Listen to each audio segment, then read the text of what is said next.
समझे बच्चों? जी मास्टर जी। स्वागत है मित्रों आप सभी का मेरे चैनल जी मास्टर जी पर। और आज हम हैं, टॉपिक है हमारा ट्रिग्नोमेट्री, त्रिकोणमिति। ये त्रिकोणमिति मैं फ्रॉम वेरी बिगिनिंग बना रहा हूँ, शुरुआत से है, सभी कक्षाओं के लिए है। ये शुरुआत कहें तो क्लास 10th में है अभी, पर 11th, 12th और अन्य सभी कॉम्पिटिटिव एग्जाम्स में भी काम आने वाले हैं।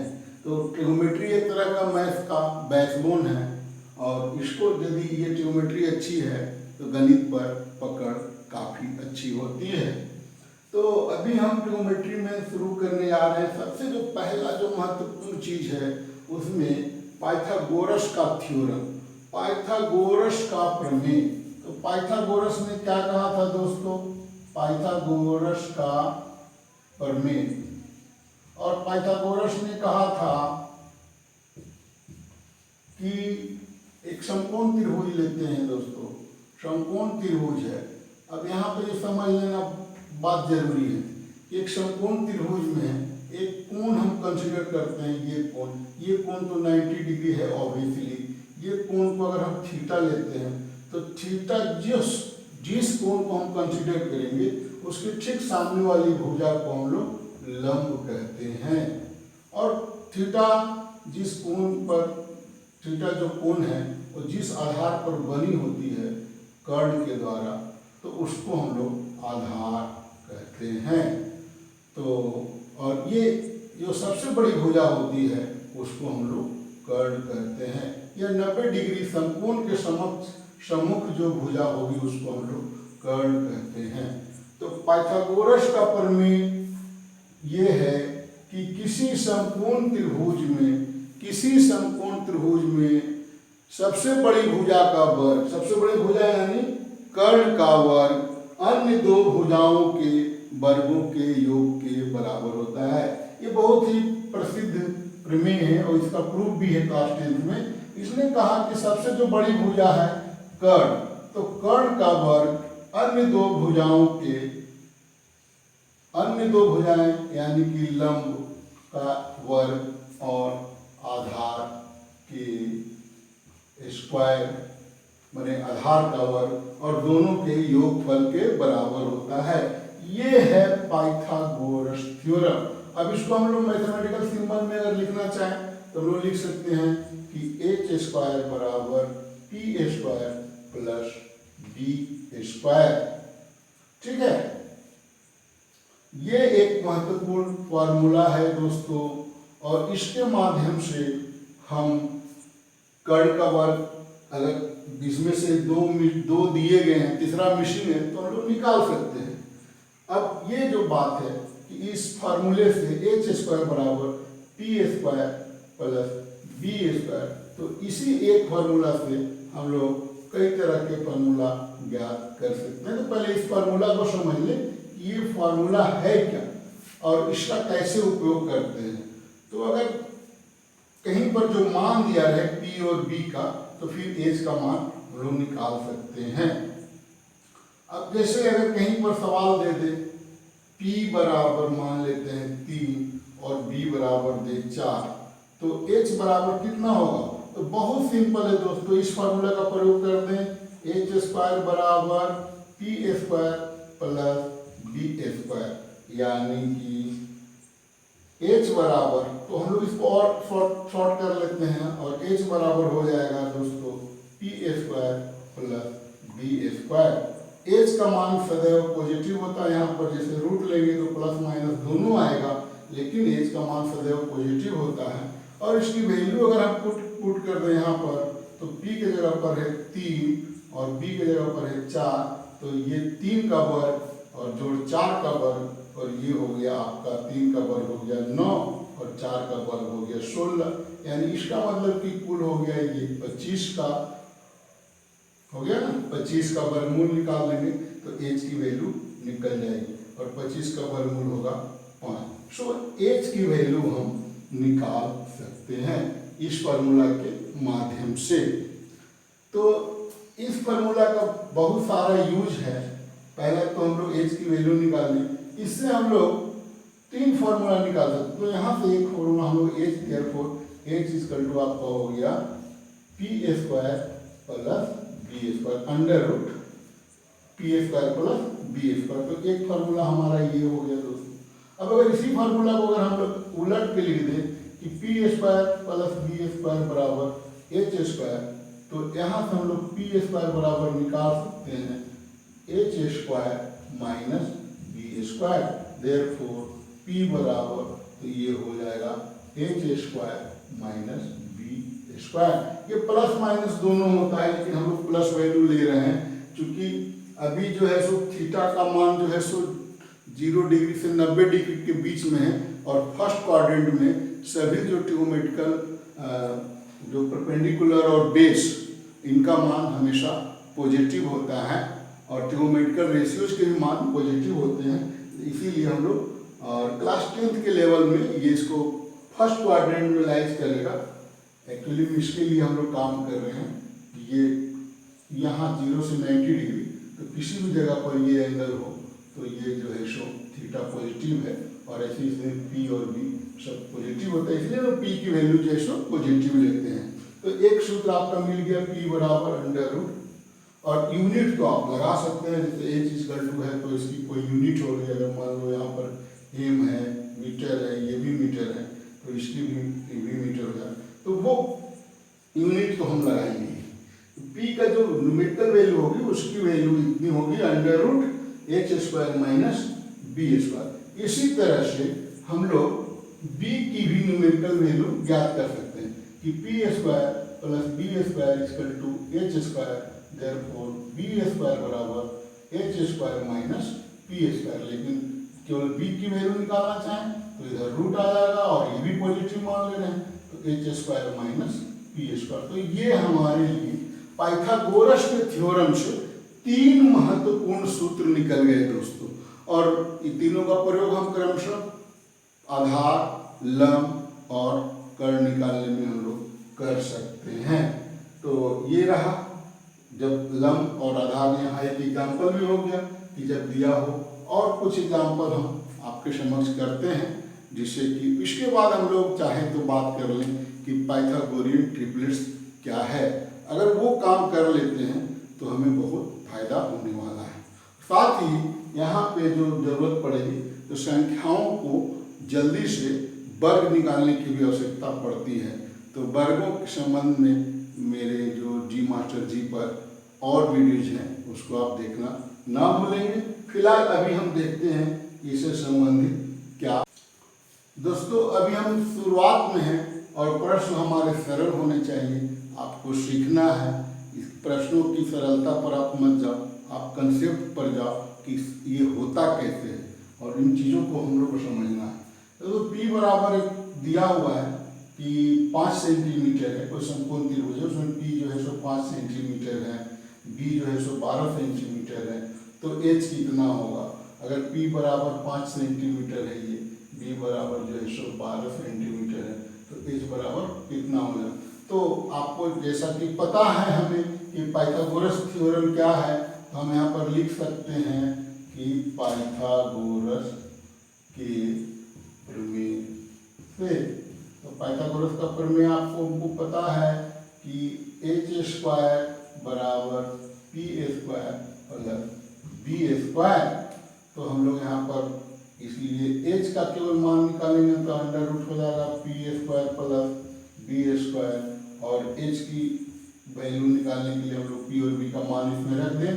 पी की वैल्यू है 5 सेंटीमीटर, न्यूमेरिकल वैल्यू निकालते हैं 5 स्क्वायर प्लस 12 का स्क्वायर, और ये तो सेंटीमीटर में आएगा ही आएगा। तो ये हमारा हो जाएगा 5 × 25 और 12 × 144। चूँकि हम लोग वर्ग निकाल चुके हैं दोस्तों, उसका भी उपयोग कर लेंगे। और एक ट्रिक्स आपको मैंने बताया है कि 2 दूनी 4 और 12 और 2 14। तो ये हो गया आपका अंडर रूट 169, और 169 का वर्गमूल कितना होता है दोस्तों, तो 9 के लिए 3 और 1 के लिए 1, तो 1 और 3, तो ये हो गया 13 सेंटीमीटर। तो 13 सेंटीमीटर हो गया एच का मान, बस यही निकालना है। अब इसी जो पैटर्न है, जो पैटर्न हम लोग देख रहे थे कि हम लोग को क्या मिला था 3, 4 और इसके लिए एक मिला था 5। तो अगर ये P या B या ये P या B माने 3 और 5 अन्य दो भुजाएं हो तो तीसरी भुजा 5 होगी। उसी तरह से अगर ये भुजाएं अगर 5 हैं 12 हैं तो ये तीसरी भुजा या सबसे बड़ी भुजा 13 होगी। अगर इसको इस तरह से लिख दें तो इसको हम लोग पाइथागोरस ट्रिपलेट्स या त्रिक कहते हैं। इसको हम लोग पाइथागोरियन ट्रिपलेट्स कहते हैं। पाइथागोरस त्रिक, ठीक है, तो ट्रिपलेट्स है। तो अभी हम लोग देखेंगे कि पाइथागोरियन ट्रिपलेट्स का जनरल फॉर्म क्या है और उससे संख्याएं किस तरह से बनती हैं। अब हम लोग आसानी से यहाँ पर P, B, H का जो भी मान दिया हो इसको हम लोग ज्ञात कर सकते हैं। आपकी सुविधा के लिए मैं एक प्रश्न और बना देता हूँ P और B से संबंधित कि हम लोग P और B कैसे ज्ञात कर सकते हैं। दोस्तों ये सवाल है, हमारा तो चित्र वही है। प्रश्न ये है कि P बराबर 8 सेंटीमीटर, यहाँ P बराबर 8 सेंटीमीटर दिया गया है, H बराबर 17 सेंटीमीटर दिए गए, तो B का मान ज्ञात करना है। तो इसको हम लोग डायरेक्ट सूत्र से ज्ञात कर सकते हैं। फिर भी यदि हम चाहें तो लिख सकते हैं कि पाइथागोरस के प्रमेय से, तो पाइथागोरस का प्रमेय है h² बराबर p² प्लस b²। इसको हम लोग यदि ऐसे लिख दें दोस्तों, p² प्लस b² बराबर h², या फिर इसको ऐसे भी लिख सकते हैं हम लोग b² बराबर h² माइनस p², या फिर इसको ऐसे भी लिखा जा सकता है कि b बराबर √h² माइनस p²। अगर इस सूत्र का प्रयोग करें तो डायरेक्ट हम एक ही बार में ला सकते हैं। अब यहाँ से अगर वैल्यू पुट कर दें तो h की वैल्यू हो गई यहाँ पर 17 है, तो 17 का स्क्वायर हो जाएगा, और p की वैल्यू है 8, तो ये 8 का स्क्वायर हो जाएगा। b की यूनिट cm है, सेंटीमीटर है।